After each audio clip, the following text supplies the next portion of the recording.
கிருபையாய் என்னை நடத்தி செல்லும் தயவாய் என்னை காத்து கொள்ளும் அன்பாய் என்னை அணைக்கும் ஆத்மநேசரே.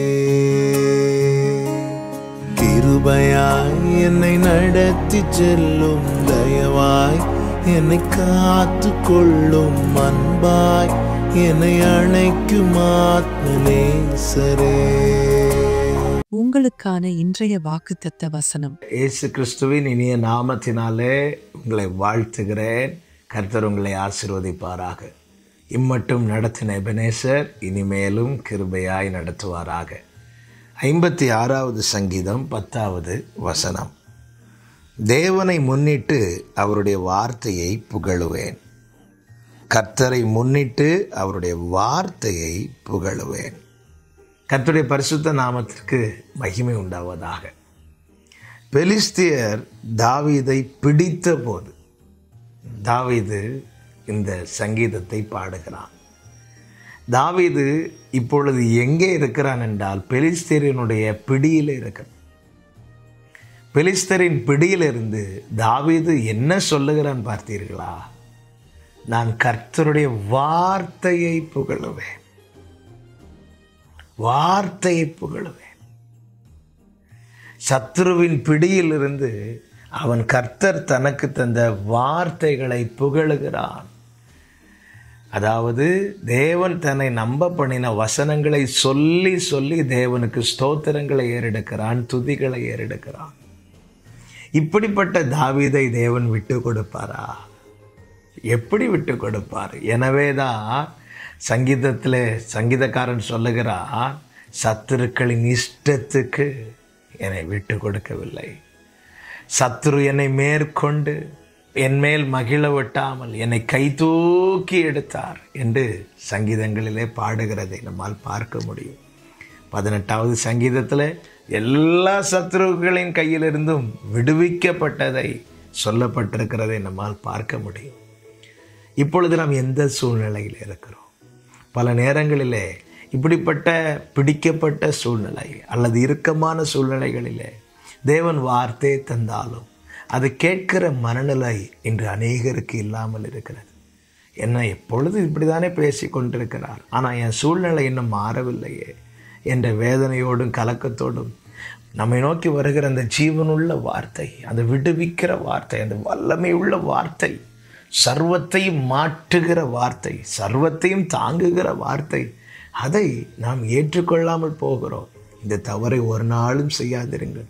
இங்கே தாவீது தேவனை முன்னிட்டு அவருடைய வார்த்தையை புகழ, கர்த்தரை முன்னிட்டு அவருடைய வார்த்தையை புகழ.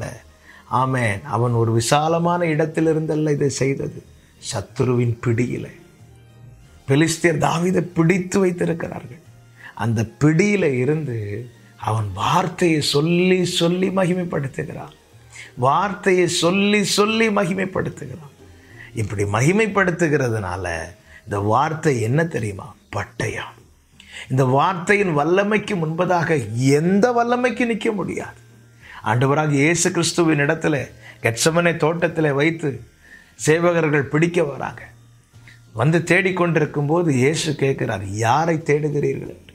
அவர்கள் சொல்லுகிறார்கள், நாங்கள் நசரேயனாகி இயேசுவை தேடுகிறோம் என்று. இயேசு கிறிஸ்து சொல்லுகிறார், நான் தான் என்றார். அந்த வார்த்தையின் வல்லமைக்கு முன்பதாக இந்த சத்துருக்களுக்கு நிற்க முடியவில்லை.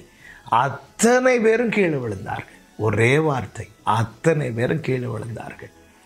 இன்றைய இறுக்கமான சூழ்நிலையில இந்த பிரச்சனை மாற, இந்த வேதனை மாற, இந்த பிடி அகல ஒரே வழி, தேவன் உங்களுக்கு தந்த வார்த்தையை சொல்லி புகழுங்கள். எப்படி தாவீதுக்கு விடுதலை கிடைத்ததோ பெலிஸ்தியரின் கையிலிருந்து, 3வது சங்கீதத்தில் சொல்லுகிறார், என் சத்துருக்கள் எவ்வளவாய் பெருகி இருக்கிறார்கள். ஒரு சத்துருவின் கை தாவீதை மேற்கொண்டதா? இல்லையே. எப்படி மேற்கொள்ளும்? அவன் வார்த்தையை புகழுகிறவன். இந்த ஜீவனுள்ள வார்த்தை, இந்த வல்லமையுள்ள வார்த்தையை புகழுகிறவனை சத்துரு மேற்கொள்ள முடியாது. எனவே வார்த்தையை சொல்லி சொல்லி மகிமைப்படுத்துங்கள். தேவனை முன்னிட்டு அவருடைய வார்த்தையை புகழுங்கள். கர்த்தரை முன்னிட்டு அவருடைய வார்த்தையை புகழுங்கள். கர்த்தருக்கு மகிமை உண்டாவதாக.